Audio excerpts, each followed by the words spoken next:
Good evening. It is April 5th, 2016, and we don't know if anyone's coming because we had to bounce out and bounce back in, and so what's on our event originally is not the same place where people need to be.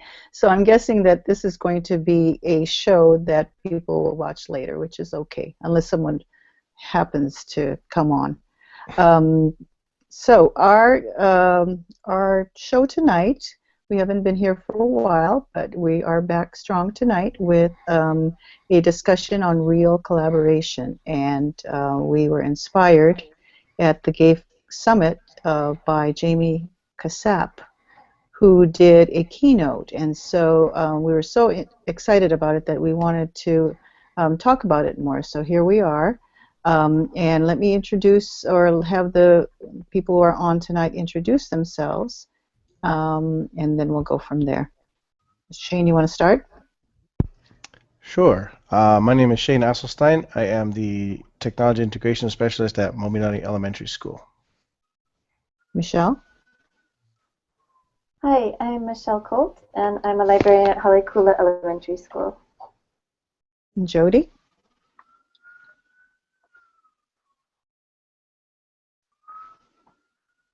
Oh, I don't think I have a microphone. I can hear you now. Oh, really? Yep. Hi, There you go. I'm Brown, and I'm the somewhat ill-prepared librarian at Colum Intermediate. That's fine. Okay, so what we thought we'd do, Jody, is basically fill you in on what Jamie's call to action, actually, his keynote was all about, and then we'll just basically be summarizing for ourselves what his talk was about, and then discuss it also. I did set up a show notes like we usually do, so anyone who's watching can go to bit.ly/grh87 notes, and there will be some questions that we set up that we might answer tonight, maybe not, but we'll try to get to most of it. And I did go ahead and put in a little bit of a little paragraph about what Jamie thinks about collaboration. So we'll go from there. Anyone want to start to tell Jody what it was all about? What Jamie was talking about? Go ahead. I've got to look at my notes. We're kind of all ill-prepared today, so we'll just go for it. Okay. So I should know, for instance, what his talk was called. It had to do with innovation and iteration, and let me see what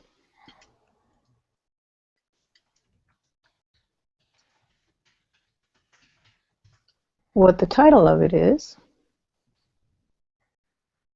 Okay, let me stop it. Okay, so the title of his keynote was Innovation and Iteration in Education, and he talked about that, how we should work toward a culture of innovation and iteration. And one of the main points that he gave was that would involve collaboration.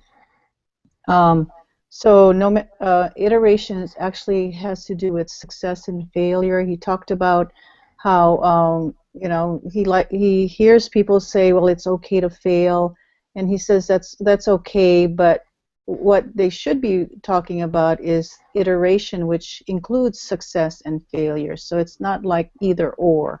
It's part of the entire process.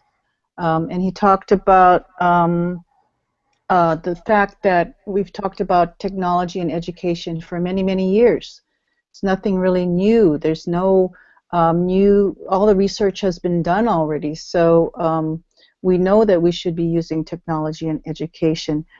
So he asked, what's the difference now? And I'm looking at my notes now, so if I look like I'm looking at my notes, I am. So how do we, the questions that we should be asking is, how do we use technology to bring great ideas to life? Also, technology has wrapped itself around our lives. So this generation of kids doesn't know that the world existed before Wi-Fi. That's all they know. How they think about learning is different than the way we think about learning because of the time that they were born. And we need to ask new questions. What problem do you want to solve? We're asking what they want to focus on. What's their purpose? And we ask them, what do you think is the knowledge, skills, and abilities that you'll need to solve that problem? And again, he says, iteration consists of success and failure. We need to teach our kids to constantly iterate in a world that constantly iterates. So there's no end there's no stopping point. And then in the notes, the Bitly notes, let's see. I put in there, real collaboration, according to Jamie Cassapp, is the ability to listen. Real collaboration is the ability to ask good questions. And this is something that Michelle will probably address that really hit her. Real collaboration is the ability to change your mind, which is something we need. How do we teach our kids real collaboration in schools so that they're working together towards a common goal and we're able to group kids together to make sense of the information and to create collaborative teams that they can learn to operate in this world. So again, he's saying there's nothing new. We just need to adjust our teaching to answer the new questions about. Oh, somebody has Shane. You have somebody to invite? Yes, somebody who might know a little bit about collaboration. Good. Who? I need a link though. We need the link? Yeah. Well, if you you should be able to go to the top of your screen and invite people. Oh, the screen of your, Let me the little person with the plus sign. Is this a super secret person, mystery person? Ooh. It's actually a gentleman from Microsoft. So. What? Yeah. Cool. Is he in the same time zone? He's in Seattle. Okay. Can you? I can't find the button here. So. You have to hover your cursor at the top. Yeah, you should have one. Mic. I see my video, my sound, and settings, but I don't see anything to invite. Oh, maybe if I'm the only. Invite this person here. There you go. Oh, okay. Where are you putting it? In the chat. Sorry, I totally just threw this off now. So. You did. Okay, let me go to the chat. Okay. You didn't know there was going to be intrigue, did you? On this. Okay, here we go. So while you're doing that, I'll entertain your guests. Go for it. One of the great things actually is I've actually seen Mr. Cassapp speak twice. The other time I saw him was when I was in Colombia. He was the keynote speaker at that conference as well. And he had some great slides that kind of talked exactly about that innovation, mindset change, that kind of stuff, and how that kind of stuff is really how we push technology forward in the classrooms. Michelle and I are probably some of the few schools that have so many devices that, and agree with you. I don't know if you agree with me or not, Michelle, but it's kind of you have a different set of problems when you get to one-to-one. You have a system where great, I'm at one-to-one, but that doesn't make me one-to-one if I'm not doing anything with it. You're just putting it in their hands. Doing that collaboration, like what we're doing right now, collaborating. Earlier today at 2 o'clock, right after school, I did a Twitter chat with Minecraft in Ed.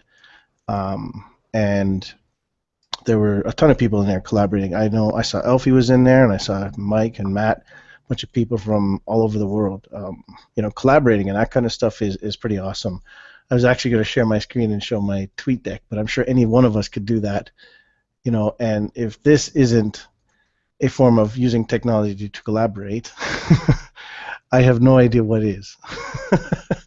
Like Jody's putting on her glasses, take a look at all my little messages, but these are just like, 6 of my six of my like 20 tabs or something of things I'm following and stuff. So, you know, it's that type of stuff, you know, that's really the powerful collaboration, and then I think that's awesome. So yeah, I'm just answering Neil right now. He says, "Is it now?"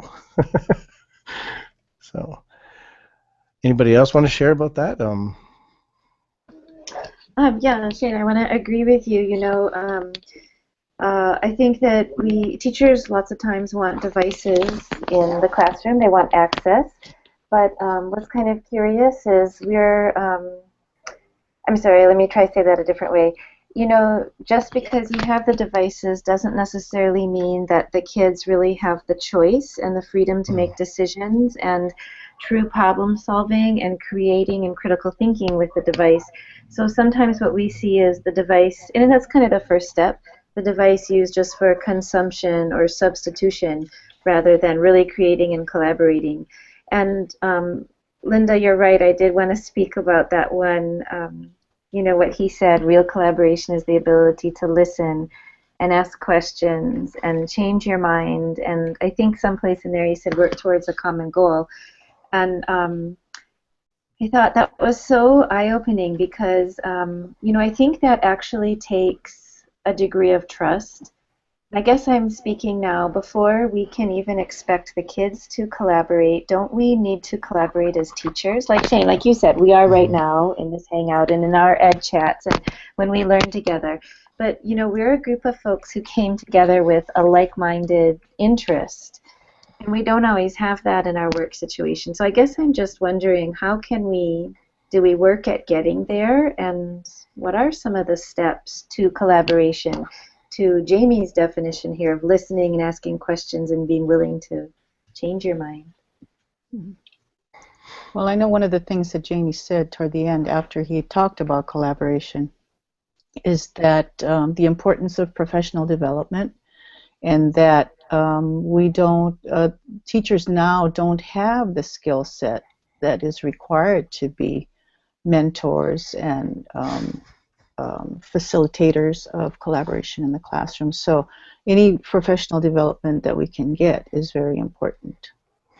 Hey, Linda, I think I missed that. Did he identify? Oh. I was too busy tweeting other things. Did he identify the skills that teachers would need?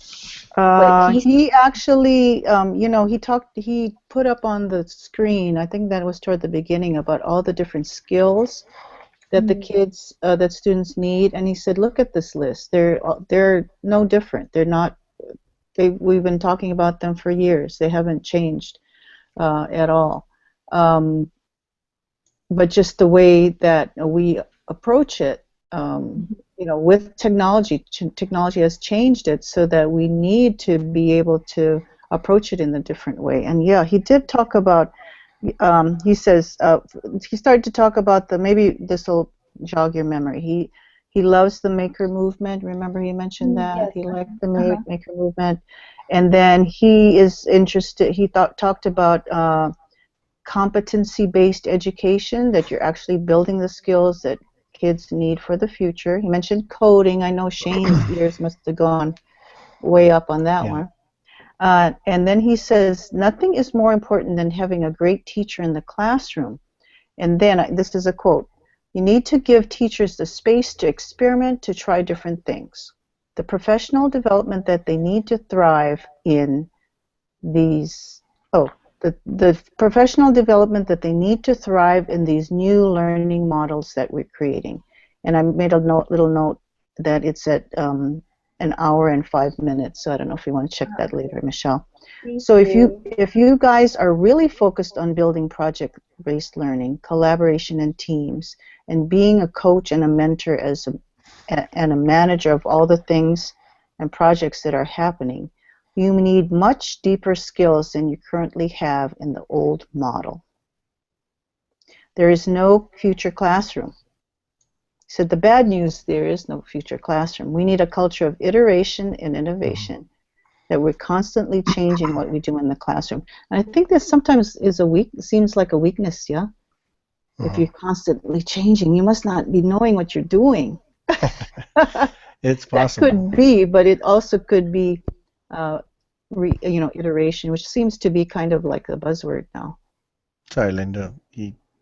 Neil says he didn't get the invite yet. Oh. Yeah. But what you gave me was not Neil. It was somebody else. Mangold. That's his name. Yeah. That's his email. Neil Mangold. Okay, I did send it to him. Let me try it again.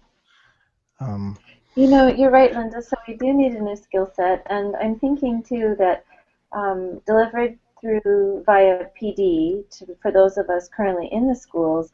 But I just feel again that I guess I'm wondering about the conversation with the what do they call the pre-service teachers, or even like UH or Chaminade or the current programs. I sure hope that those folks were attending the Google Summit. I'm just not sure if the teacher training programs are. I'm probably talking out of turn. I need to educate myself on what's happening in the teacher training programs, but I hope that they're up on, the kind of thinking that Jamie was sharing with us. Because I know that my training was not, and even I guess my schooling wasn't nearly as collaborative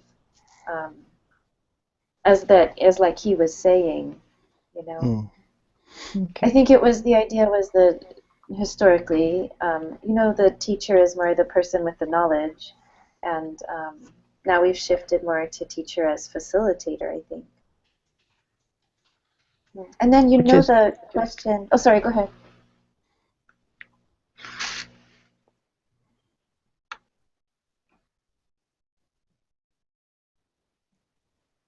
No. Oh, did Linda freeze? Looks like she froze. That's not good. No. Well, to answer kind of your question, or I guess to add to your comment there, Michelle, I've actually worked with, and I cannot say that I've worked with everybody, but I have worked with the University of Phoenix. I was actually asked to be on their advisory board because I am a U of P graduate. And one of the things they brought us in to talk about was specifically, how do we get teachers, pre-service teachers, prepared to be in this tech world? And I think they were hoping that my answer would be something simple like, oh, just teach them how to use Google or teach them how to use iPads. Unfortunately,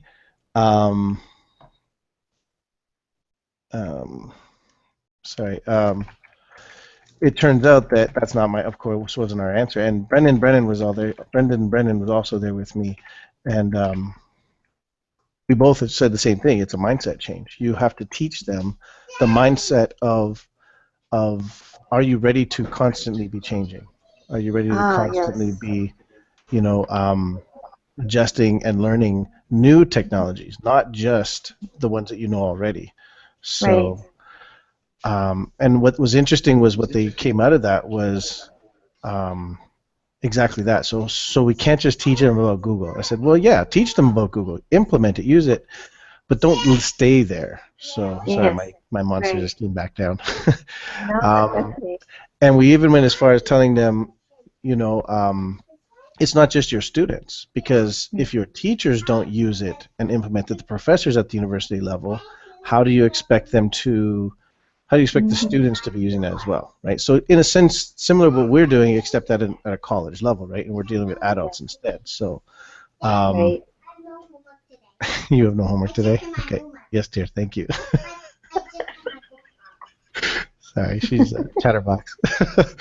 And yeah, so that was kind of interesting. And there were several teachers at the board meeting as well. And what was interesting was how they were like, we're going to have to learn all that stuff. So then the next question was, who's coming in to train us? I'm like, Mike. No. Mike Fricano. No, because actually, this is what a couple of years ago I had suggested to a few folks, and I don't know if it happened. Maybe Shane, you can help make this happen. But I'd really like to see pre-service teachers and even the the professors at UH in the education department. I'd like to see them at EdCamp. I think that would be a perfect venue to see them at first. And then maybe to even see them, of course, at Schools of the Future. I don't know if UH folks are invited to Schools of the Future, but that would be a great place for them to understand what's happening in the K-12 schools. Definitely. Well, I mean, I wonder how many professors actually came to the Google Summit. It was right there at the university. How many of them came? The College of Ed was even a sponsor. CRDG was involved, and yet Right. how many of their teachers came? I did see a few pre-service teachers. Oh, there's Linda. Okay. Oh Hey, my we goodness kept it live for you. gracious. We had Oh lived. my goodness gracious. Okay. I lost my So connection. I think because you lost your connection, Neil I didn't get lost his my internet. email. So he says you're around till 11. If you Should I want to try it invite him. again? Yeah, try him one more time. And anyway, you're right, Michelle. I mean, we need to make sure that we don't get caught in this constant loop of, well, we're not prepared because I'm going to go out and say this. When I do my code workshops, I constantly ask the teachers, so how many of you were prepared to teach code in college? And they're basically saying, well, none of us, right? And of course I say, well, that's because, there isn't really a tech or coding type thing. So a lot of teachers go, oh, I went to an ed tech though. Someone always brings up the ed tech program at UH. And of course I said, okay, well, how much programming did you do in the ed tech program? Not much. Okay. How much PowerPoint did you do with the ed tech program? Oh, we did lots of that. Okay, well, there's your issue right there, right? Unfortunately, I'm not allowed to train. Code.org does not allow me to train pre-service teachers, but at one of my sessions, I did have 9 Chaminade pre-service teachers sign up, and I said, you can come.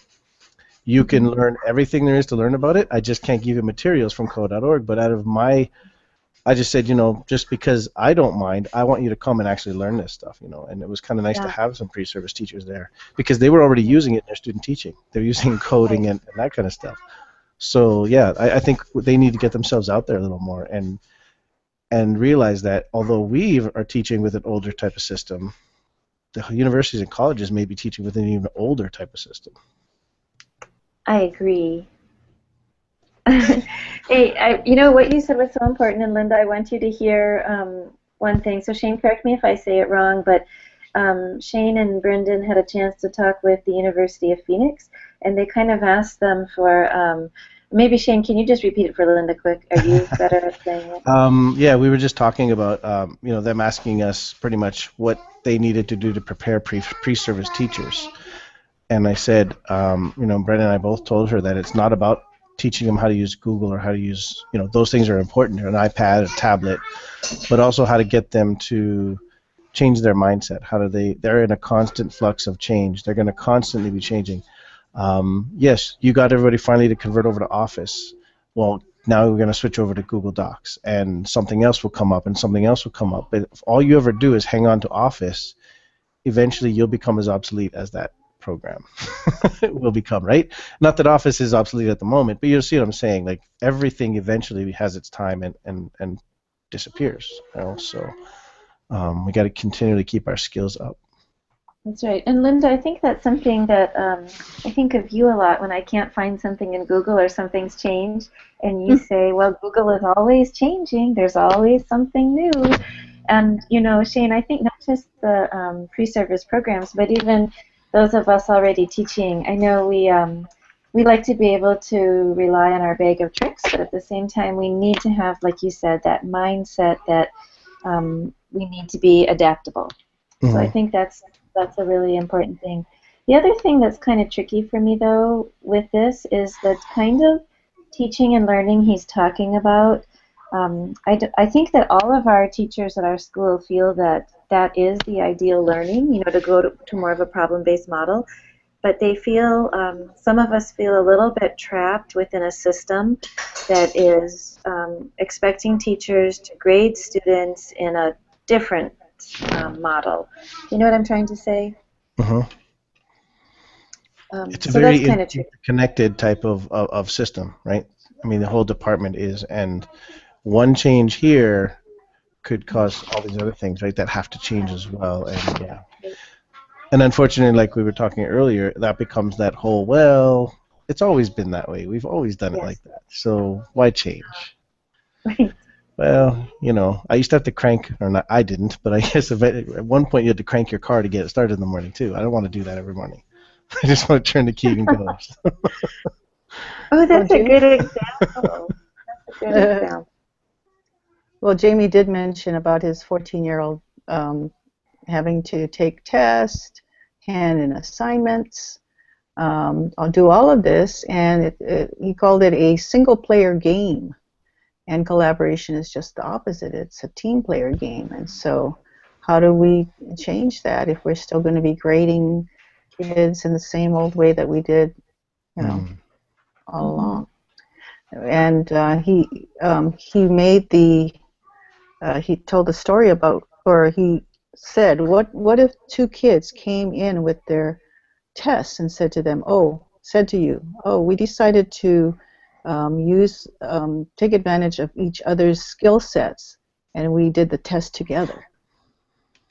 What would you do for that? So that was, I thought, a great example of, we call that cheating, right? So we call it collaboration cheating. So it's definitely a totally different mindset than the setup we have now with the SATs and all the hoops to jump through to achieve individually.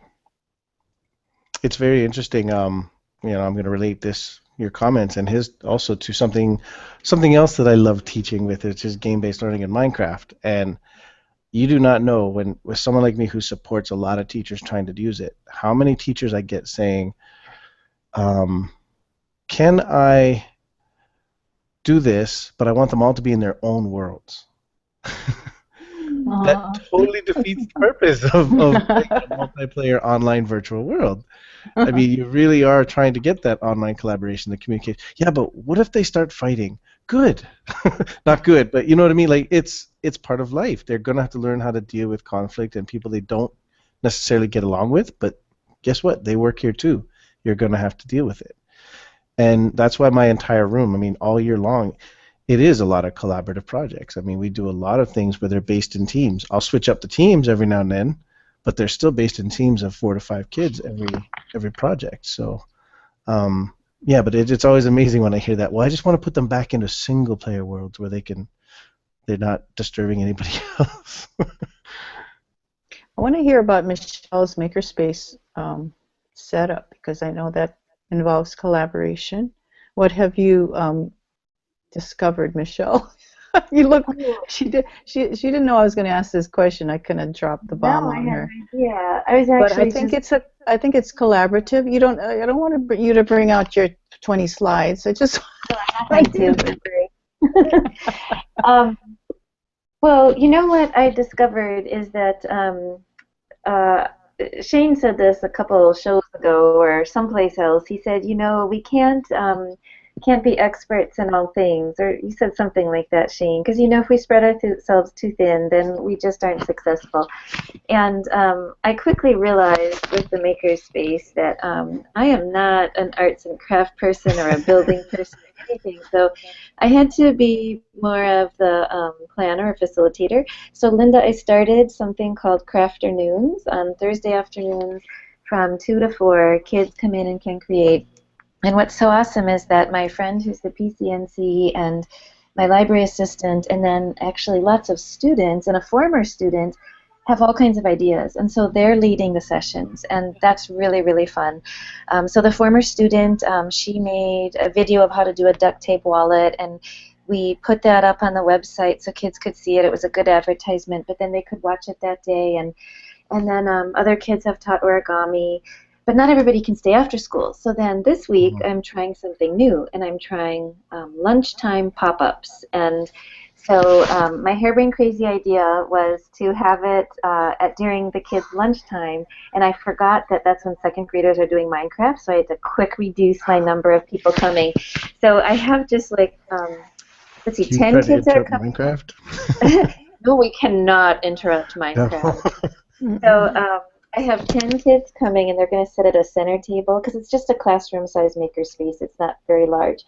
Minecrafters will be all around, and then in the center table, one of our third graders is going to teach us how she made a comic book character.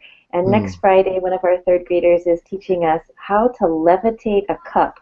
So it's just student interest. So they sign up on a Google form, and I'm afraid to look at it again because I think I'm already up to 10.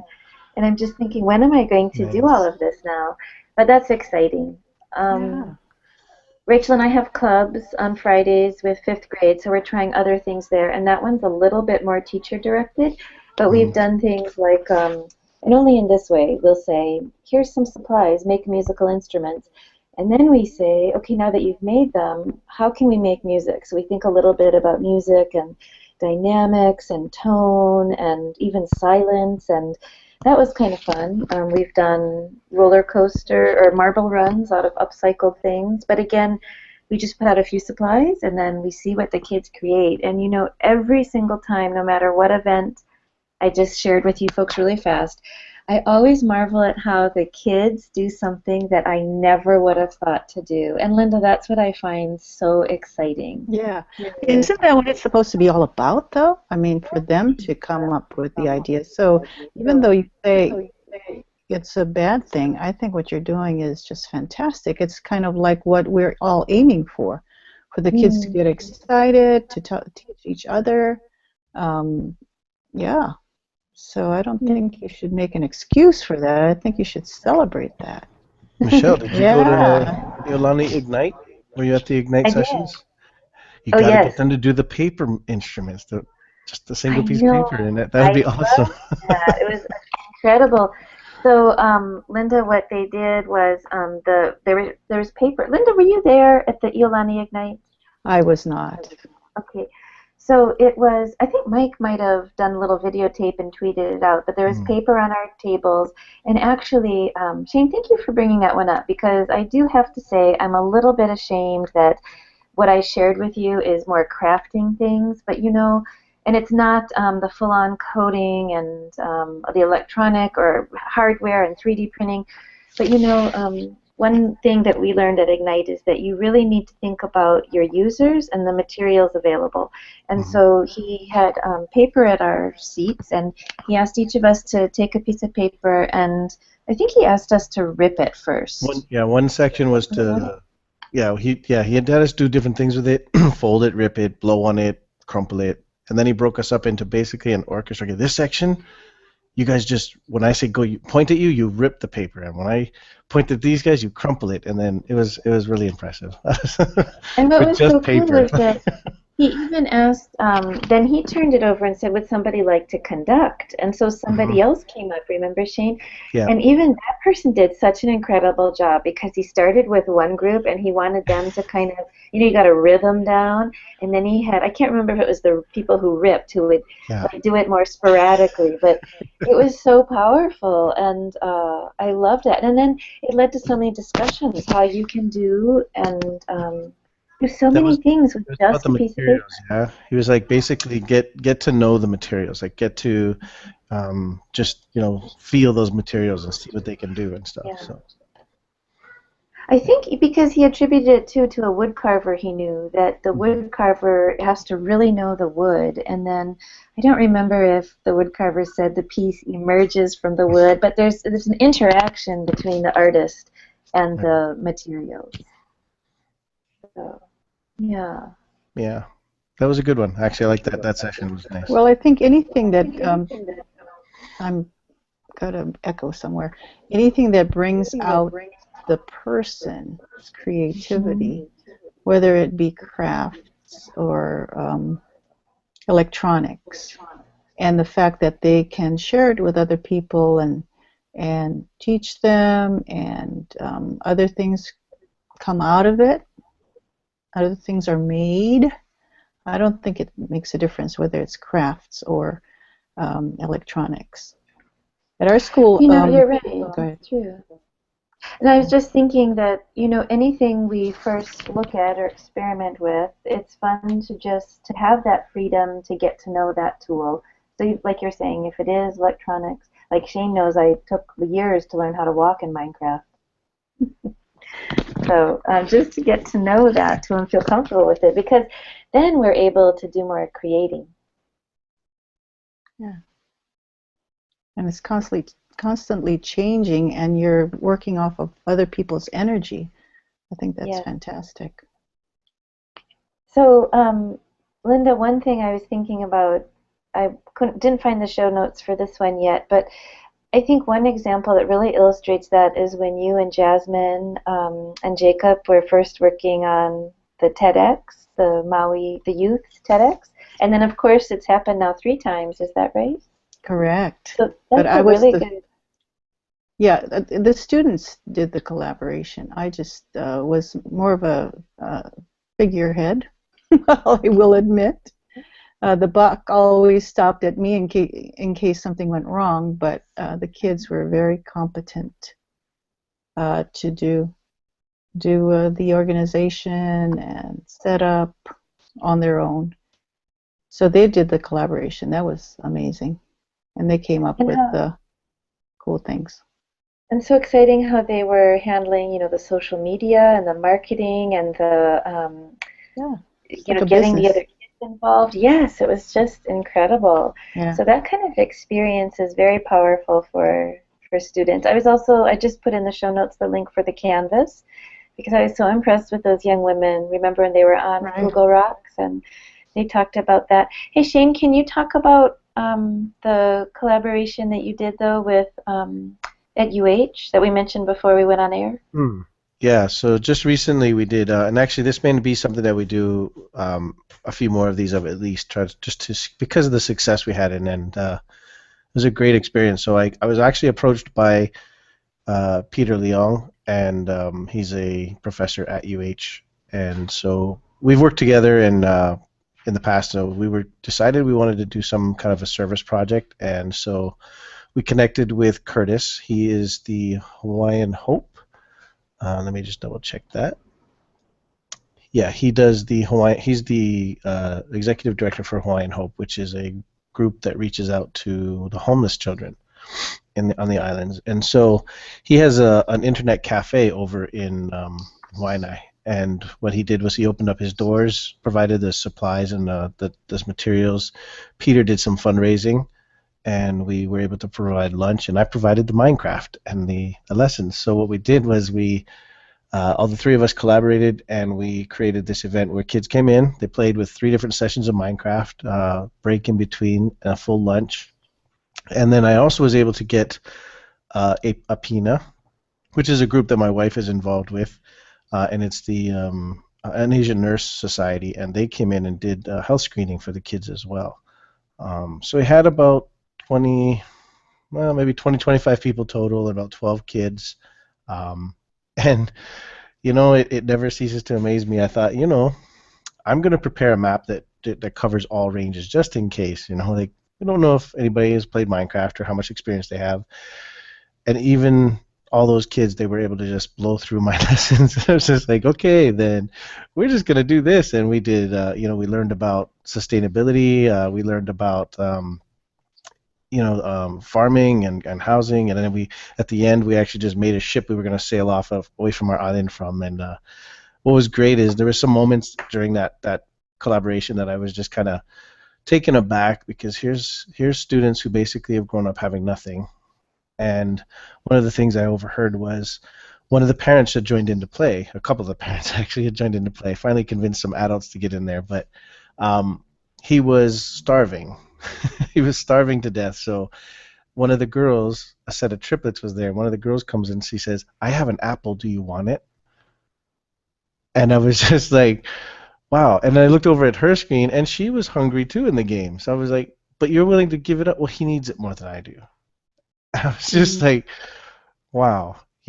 I mean, of all the stuff that we have, all the benefits we have working at my school and all that kind of stuff, I'd almost give it all up for kids that had that much heart, and not that my kids don't, but just that's the kind of thing you can't teach in some students. You can't teach that kind of stuff, and that compassion that they have, and understanding for other people. So I definitely think it'll be something that we do with in other areas as well, and try to spread it around and see if we can get going. So yeah, it was a lot of fun.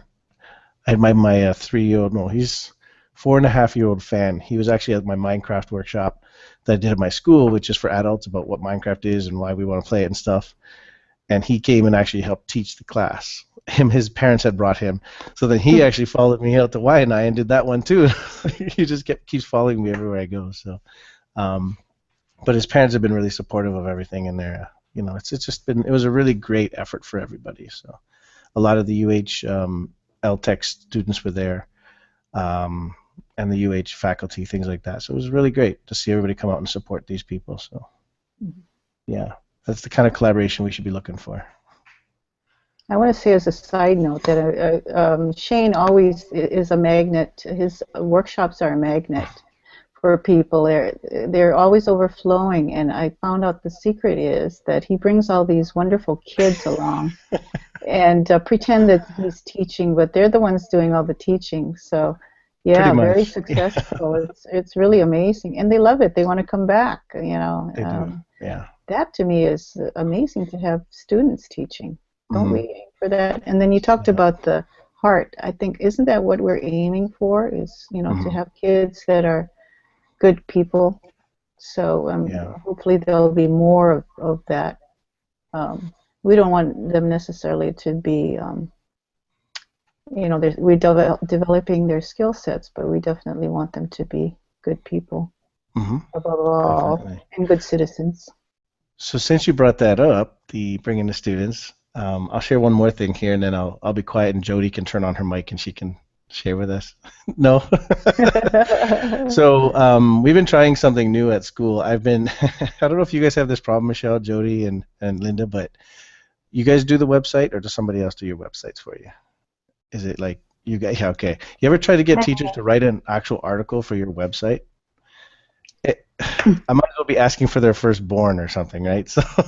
So anyway, I decided, you know what? I'm going to share my screen with you to show you this. I'm going to get my students to start writing. So I created a journalist club, and kids just showed up to my lab.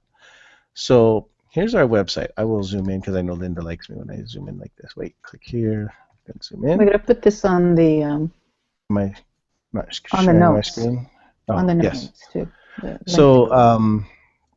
So here's our website, and a bunch of pictures of things we do at our school. A bunch of us have this kind of stuff, but look at this. This is the change we've made. It's actually now been written by certain students and edited by students. So we actually have writers and students that just want to edit. They don't actually want to write. They just want to correct other people's work. That's a fantastic awesome. idea.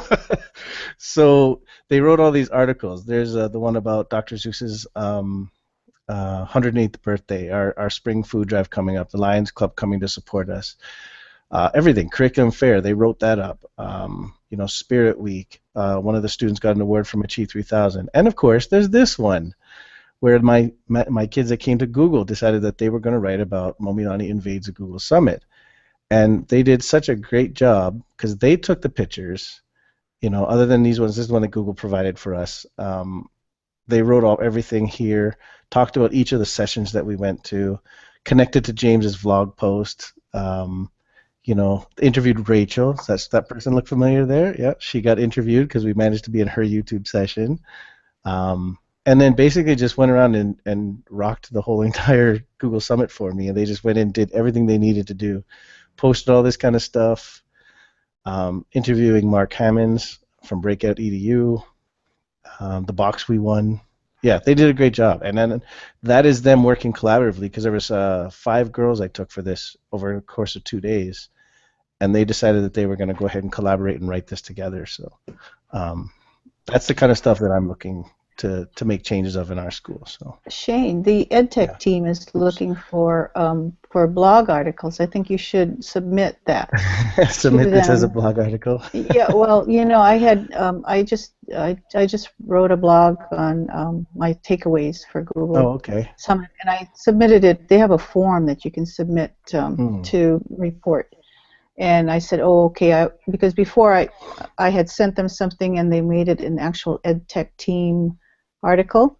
Right. But if you send this to them, they will. They might ask you to do an EdTech article, which you could, probably convert. But what they did with mine is just put it, publicized it. Right. Yeah, so I think this needs to be shared far and wide. It's really remarkable what you do with those kids, and to see. And I love the editing part. That is worth admission to this hangout, is to learn that little trick. That you would, of course, celebrate the people who edit the article, and it's done by kids too, not the teacher. That is And we do this entirely through great. Google Classroom. I post up article. Actually, we meet once a month. That we only meet once a month, by the way.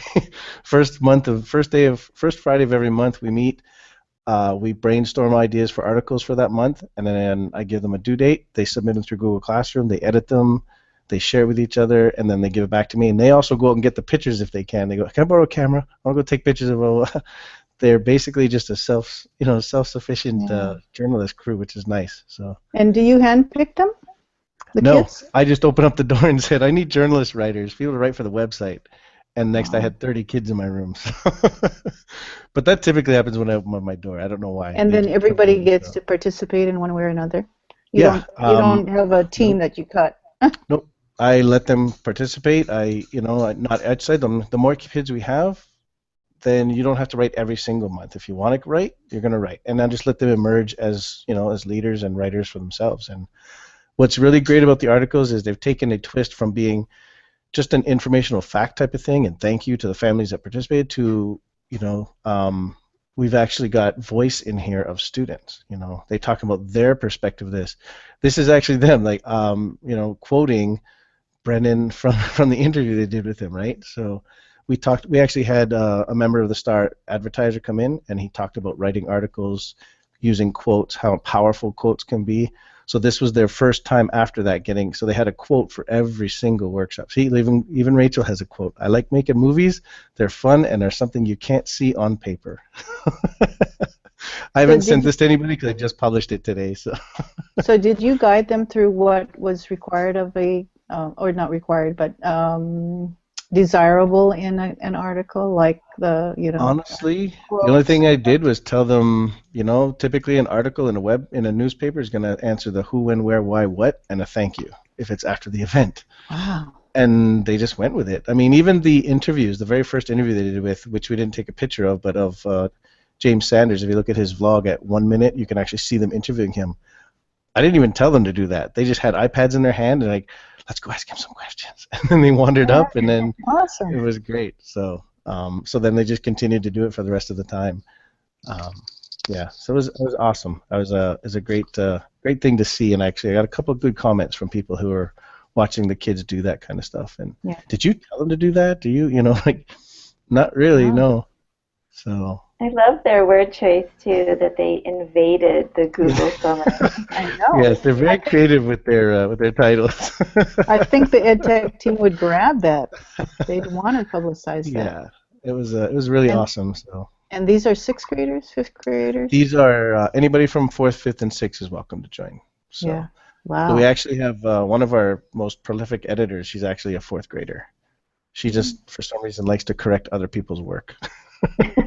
I thought that was kind of interesting. So so this is an article written by one of our students for the Lions Club, coming in to do the hearing testing for us and stuff, and quoting the doctor, and we serve. It's just, like I said, I'm not a writer, by the way, by any means. I am a math science teacher, tech teacher, I'm a game-based learning teacher, but I am not a writing teacher or language arts teacher. So I told them that this is something you guys are going to have to do on your own, because I'll be here to guide you, but that's it, because I'm not really a great writer. And they've answered it. I think that you're also opening it up, though, to the format of a newsletter, too, which is really neat, and having the photographs and, for more information. And I like the links to the people's Twitter handles. It looks professional. It looks really professional. Yeah. So if you have any advice on how to write even better articles, I'd love to share it. We're actually going to try to get we have a parent, one of our parents. She's actually works on the 6:30 news. I'm going to see if she can stop by and do a special. I love having these special guests stop in and talk to the kids on our monthly meetings. So we've had one so far, and he did quotes. So hopefully the next one can work on something else with them. So, So that's my collaboration stuff. Yeah. Besides Minecraft and everything else, but this is my newest one. Fantastic. Wow, I learned a lot and got some ideas tonight, for sure. Jody, you have any comments on what you've heard? No? She's too busy getting her daughter to college. Yes, actually, thinking about it. On, so that's why I want to keep my microphone muted because you can probably hear that background noise, yeah. But one of the books I read this last summer was Switch: How to Change When Change is Hard by Chip and Dan Heath, because one of the things I want to start getting better at is I want to become more collaborative. It's really hard for me because I'm very introverted. I don't like to speak. I'm shy, in case you hadn't noticed, right? And I know. And so I think I have a lot to offer, but then I have this other thing where a lot of the teachers at Kalama, they're kind of older, they're set in their ways, they don't want to change their precious worksheets and stuff, you know.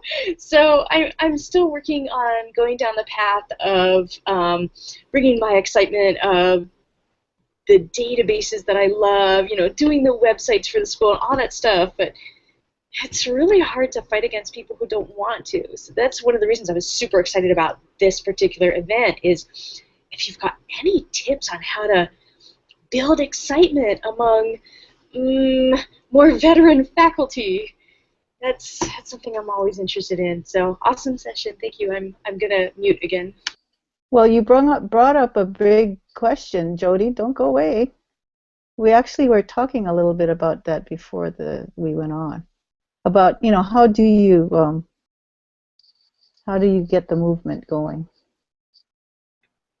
Which is, I guess, a hard thing to do. All year we've been trying to get started with project-based learning. I mentioned that before, and even though, you know, we know it's a good thing, it's kind of tricky when you think, well, how do you teach skills, and when do we have time for that? But then just the other day, it came up that we're kind of starting to think about a new playground. And today, the kids were brainstorming the kind of new playground they'd like, and it was incredible just how it took off, and then how when I shared with the next class, oh, this is what Mr. Gomez's class said. You know, they want a swimming pool and a dolphin pool, and they want a dog pen, and and it was crazy, outlandish things. But you know, in brainstorming, you take all ideas. And the next class was listening to rollerblades and a helicopter and this and that. And they said, but isn't that dangerous? And shouldn't the playground be for everybody? And it was just so fun to hear kids answering kids. And so I said to the class, well, how could you share your ideas with each other? And, you know, the teacher, she has a Twitter account, she said, but she hasn't used it forever. So she said, well, why don't we use a hashtag? And that way we can team up all, you know, across all grade levels and share our playground ideas. And I was so excited that she would suggest that, because I think it's more powerful when it comes from a teacher rather than me or Rachel or Megan, you know. But actually, Jody, I have teachers who don't want to talk about the new playground, and even though I know their kids would be excited, they don't want to. And I realized it's just like my son told me in the car the other day. He said, well, you know, we're learning about Taoism, and he said, if you have a rock in the stream, the belief is that the water runs around it. So you just need to, you know, go around that person, find a new path, or don't let them stop you. And I thought, oh, that's really good, because I think I had shared with Linda earlier that this year I just felt stopped by it. You know, I was stuck on the rock. I just felt, I was even drowning. And then it was kind of fun to hear that, oh, I should keep flowing with the water or something. Anyway. That's amazing. That it came from, you said it came from your son? Yes, I know, he's so wise sometimes. Yes. Wow. Thank you. I would add to that too, Jody, that somebody told me this once when I was at a point where I was getting kind of frustrated too, and they said basically that as long as they're moving, no matter how small, just be thankful they're still moving. And also that those little bits of success, the tiny ones, they will you know, carry us a long way. Mm-hmm. I've maybe not with their prior knowledge, but I've pulled teachers in staff meetings, called out their name, and basically explained what I'd seen them do, you know, in the classroom. So I have a teacher who's really bravely trying to use Google Classroom to augment and change the way she's doing the writing process. And so she was hush-hushed about this and said, don't tell anybody, okay, let's just try it out first. I want to make sure it works. And Of course I did, and I made sure it worked, and she was comfortable. And then I finally, at the staff meeting, said, "By the way, guess what we've been working on?" And because you're right, Michelle. If it's me, they're like, "Oh, well, that's because you're Shane, and you're Michelle, and you're Megan, and you're Linda, and you're Jody. But what about all the rest of it?" Well, I'm no different than you. I had to learn this stuff at one point too. So you've got to take it for that. And so if I can show a teacher that's showing success who didn't know it right in front of their eyes.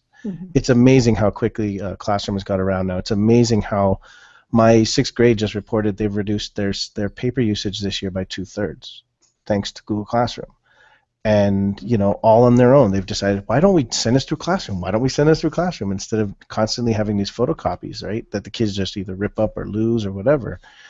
And it's really just about showing them the benefits. I know it sounds so tired and so overused, but show them the benefits it can do. And in an actual live classroom. Don't just show them in a staff meeting. Goes, look at the benefits. Show them in a classroom how it works. And all it takes is one teacher, Jody, that shows that success, and you'll get that ball rolling. So that's excellent. I'm going to roll with that too. I love that you shared that book, Jody. Switch. I just saw that on my business desk today. I'm going to have to get that. That might explain some of the things, maybe help us. Michelle, you're going to say something? Well, I actually have a question about the book for Jody, too. Is it an easy read, or is it kind of philosophical and grueling?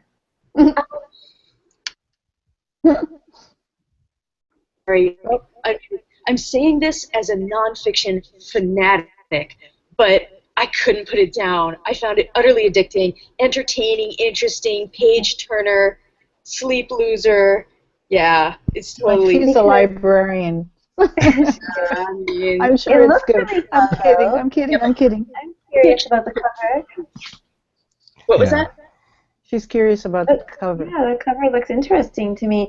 And I don't think I'm ruining anything for Megan, but Megan Cummings had a really brilliant idea, and that was that maybe for EdChat Hawaii in the summer, we pick a book and then we read it together and we have an EdChat about that book.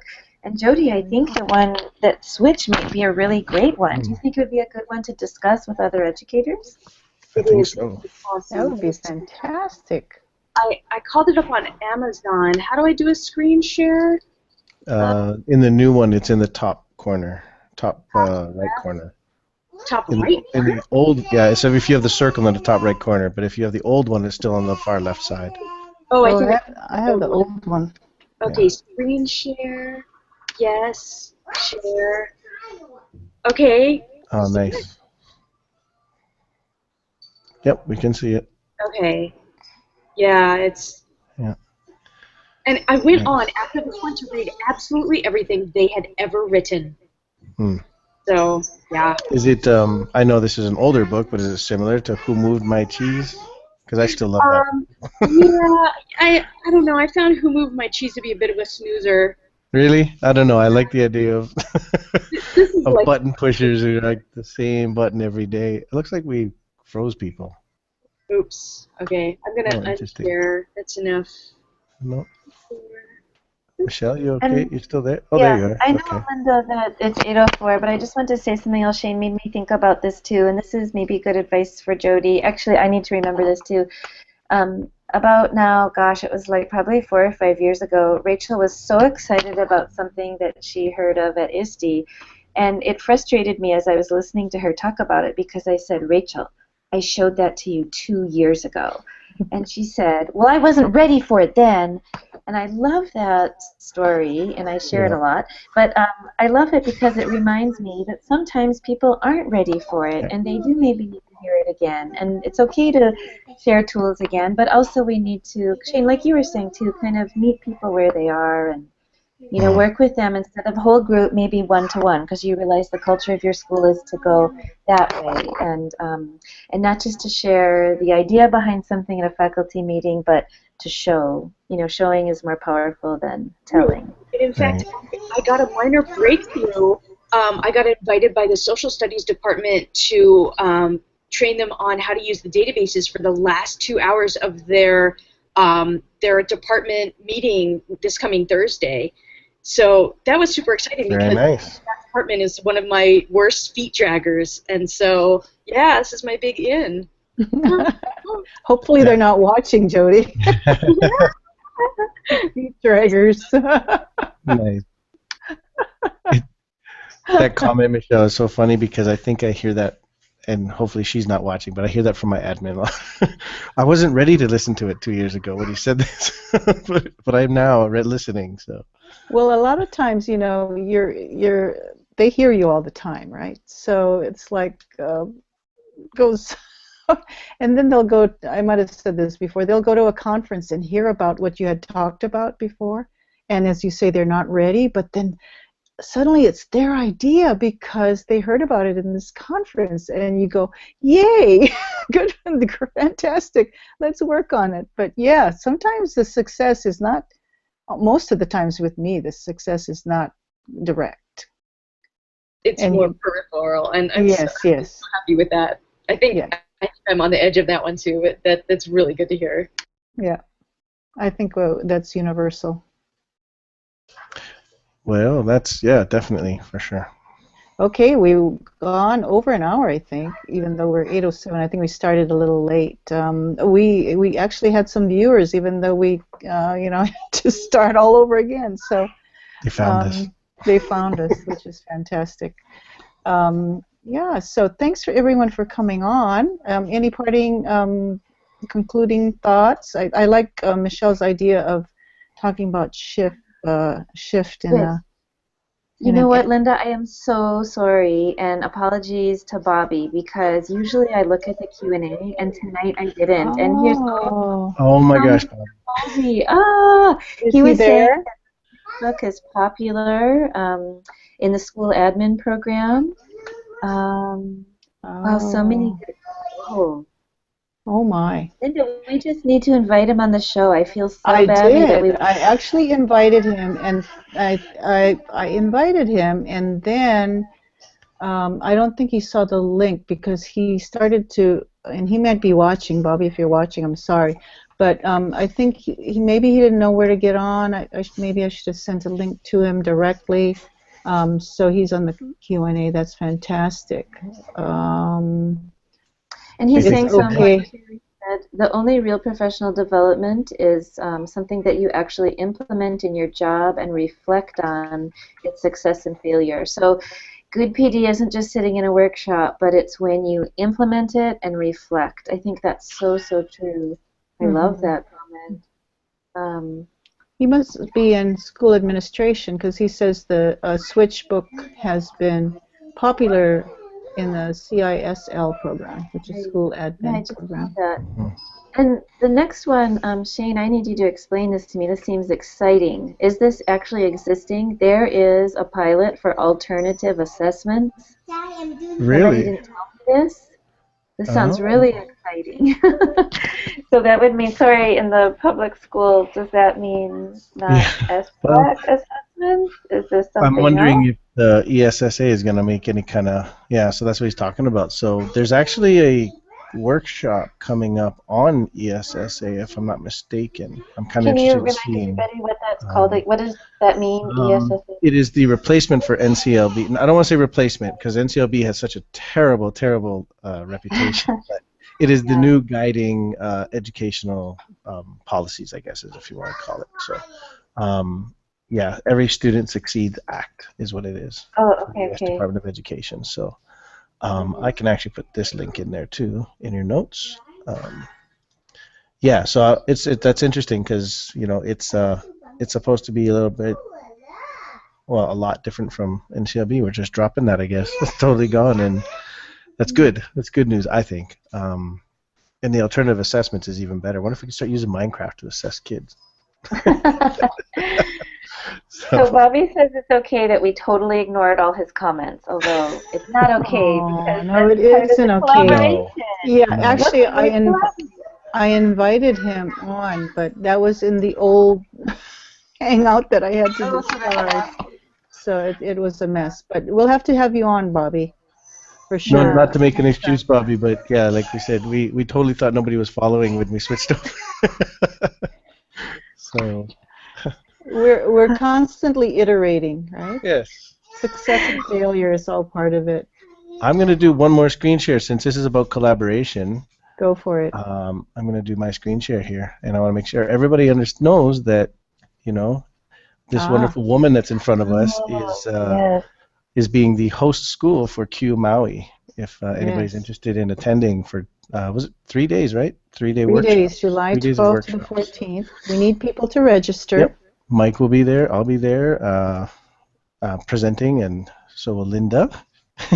And we'll have some California people. Yep. Joe Wood will be there. Diane Main, who I think will be there. Yep. Shane knows from Minecraft. I don't think she'll be teaching Minecraft, though. It's really an exceptional camp and different in that, and Jody was planning to come, except she's going to be on the mainland.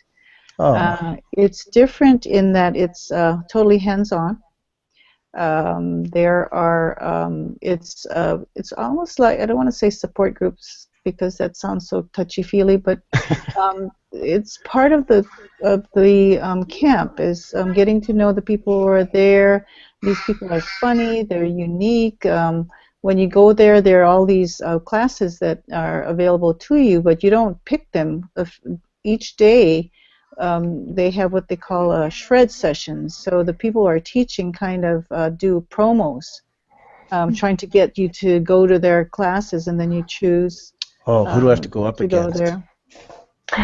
Oh, well, getting to the nitty-gritty now. Yeah, it's fun, and they have, it's well known throughout California, and they're just starting to do this in Illinois and Hawaii. At Seabury is the first time they've tried it, so I'm dying for it to be successful. We are, I had told them we're kind of isolated. I don't know if we're going to be able to pull it off, but they thought we could, and I would love for that to happen, that we get enough people to run it. We need at least 50 people for it to work. Right. We're hoping for a max of 100, right? I think. Right, max of 100 if people, but we're struggling. I'm going to put our development office is going to put an article in the Maui News, so maybe we'll get more Maui people to come. It's $239, which sounds like a lot, but it's for 3 days. It's 6 hours of solid hands-on instruction with things that you can use when you go. You can use them instantly. They'll be totally practical. That comes with the meal, comes with the dessert, special coffee, and then they have the lunch set up really cool where it's a 2-hour lunch.